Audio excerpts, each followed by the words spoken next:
बहुत ही गरीब था। रोज रात को जब जंगल में सब सो जाते थे, तब उस जंगल में पास वाले जंगल से चैताली नाम की एक पंछी डायन निकल आता था। उस पंछी डायन में रोज एक एक करके बकरी चोरी करती थी और जंगल में जाके बकरी को मार कर खाती थी। ऐसे ही हर रोज एक एक करके बकरी चोरी होती गई। एक दिन टुनिम अपने घर के आंगन में आके देखा कि फिर एक बकरी कम है। तब टुनिम अपनी पत्नी को बुलाया और कहा, देखा टुनी, आज एक बकरा फिर से गायब हो गया। मुझे तो कुछ समझ में नहीं आ रहा, ये सब कहाँ से क्या हो रहा है? आखिर में ये सब बकरी जा कहाँ रही है? इसके जवाब में टुनी कहती है, मुझे भी कुछ समझ नहीं आ रही है। क्या जंगल में कोई अजीब पंछी आया है जो रोज बकरी चुरा के ले जा रही है? वो दोनों मन ही मन सोचता रहता है। ऐसे ही कुछ दिन बीत जाते हैं। एक दिन जंगल के बाजार में एक महिला पंछी मांस बेच रही थी। उस समय टुनिम और उसका दोस्त काकातुआ कुछ सब्जी लेने जंगल के बाजार में गए। अचानक बाजार में एक नया मांस की दुकान देख के काकातुआ टुनिम को कहता है, देख टुनिम, एक नया मांस की दुकान खुला है, पहले तो कभी नहीं दिखा। और वो औरत पंछी भी कौन है? इस पंछी को तो पहले नहीं दिखा।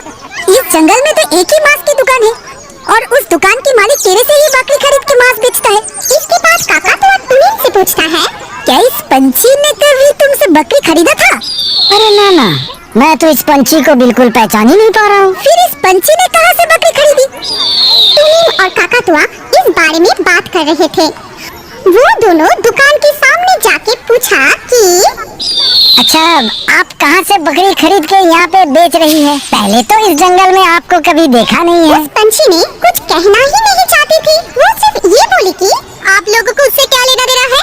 मांस लेना है तो लीजिए, नहीं तो यहाँ से जाइए। ज्यादा कुछ जानने की जरूरत नहीं है।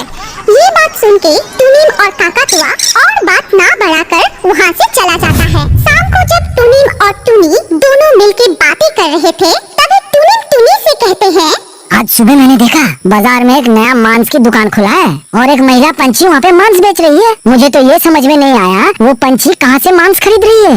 ये सुन के टुनी ने कहा, कहीं ये औरत एक बकरी चोर तो नहीं है जो हर रोज हमारी बकरी चुरा रही है?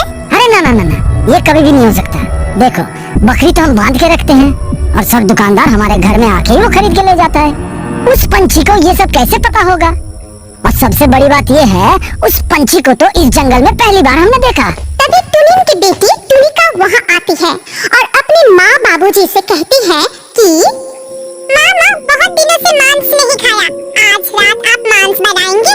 टुनी अपनी बेटी को प्यार करते हुए कहती है, ठीक है बेटी, मेरी प्यारी बेटी को आज मांस खाने की इच्छा हुई है।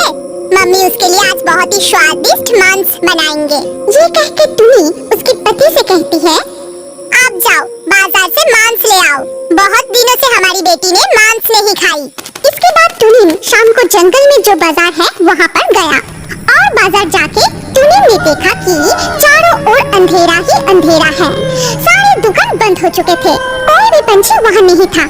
फिर वो मन ही मन बोला कि एक बार उस औरत की दुकान में जाके देखते हैं, अगर खुला रहेगा तो। इसके बाद टुनिम उस दुकान की तरफ जाता है। वहाँ जाके देखा कि दुकान बंद है, लेकिन दुकान के अंदर से एक रोशनी दिखाई दे रहा है। वो देख के टुनिम ने मन ही मन सोचने लगा कि दुकान तो बंद है, लेकिन घर के अंदर थोड़ा सा भी मांस पड़ा होगा तो मेरी बेटी वो खा सकती है। कितने दिन से बेचारी मांस नहीं खाई, अब बहुत दिन के बाद वो पापा से कुछ मांगी है, आज तो उसे मांस खिलाना ही पड़ेगा। ये कह के वो दुकान की तरफ जाता है और खिड़की से झांक के देखता है कि वो पंछी अचानक से एक पंछी डायन के रूप धारण की। फिर वो बकरी को मारकर चीर के खाने लगी और वो खाते खाते ही कहती रही कि अरे ये बकरी तो बहुत ही स्वादिष्ट है, चलो जाके और एक बकरी चुला लाती हूँ। उस बकरी को काटकर आधा खा लूंगी और आधा कल सुबह दुकान पर बेच दूंगी। बहुत मजा आएगा। टुनिम ये सब देखते और सुनते हुए दरवाजा खोल के सीधा अंदर चला गया और पंछी डायन से पूछा कि तुम क्यों मेरे दुकान से बकरी चुरा के लाती हो?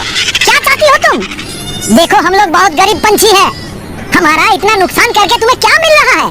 ये सुनकर पंछी डाइन ने टुनिन से कहता है, तेरी इतनी हिम्मत, तू अंदर आके मुझसे इतना सवाल कर रही है, आज तो तुझे ही मार के खा जाऊंगी। ये बात सुन के टुनिन बहुत डर जाता है और वो पंछी डाइन से कहता है, मुझे छोड़ दो, मुझे माफ कर दो, भगवान के लिए मुझे छोड़ दो। लेकिन वो पंछी डाइन कोई भी बात सुनने के लिए राजी नहीं थी और वो जब टुनिन को पकड़ने जाती है तभी वहाँ पर टुनी पहुँच जाती है और कहती है, मुझे पहले से ही पता थी ऐसी कुछ होने वाली है।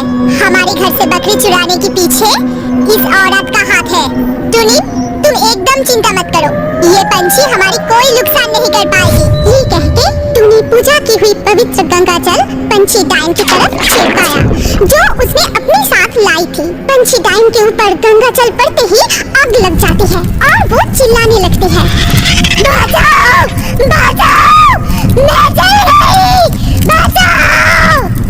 इसके बाद वो पंछी डाइन जलकर राख हो गई और हमेशा के लिए अदृश्य हो गई। फिर कुछ दिन बाद टुनिन और टुनी एक मांस की दुकान खोलती है। जंगल के सारे पंछी वहाँ से भी मांस खरीदने लगे। मांस खा के सब बहुत खुश हुए।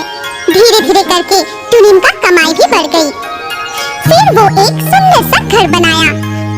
कुछ दिन बाद वो लोग एक गाड़ी भी खरीद ली। उसके बाद सब मिलके खुशी खुशी से रहने लगे। हमारी कहानी यहाँ पर खत्म होती है। अगर आपको ये कहानी पसंद आई तो इस वीडियो पे लाइक जरूर करना। अगर आपके पास कोई पसंदीदा कहानी हो तो कमेंट करके बताएं। सबसे अच्छा कहानी चुन के हम ऐसे ही कार्टून बनाएंगे। और अभी हमारे अगले वीडियो देखने के लिए स्क्रीन के ऊपर इस वीडियो पर क्लिक कीजिए और रियो बर्ड्स के और भी वीडियो देखते रहें।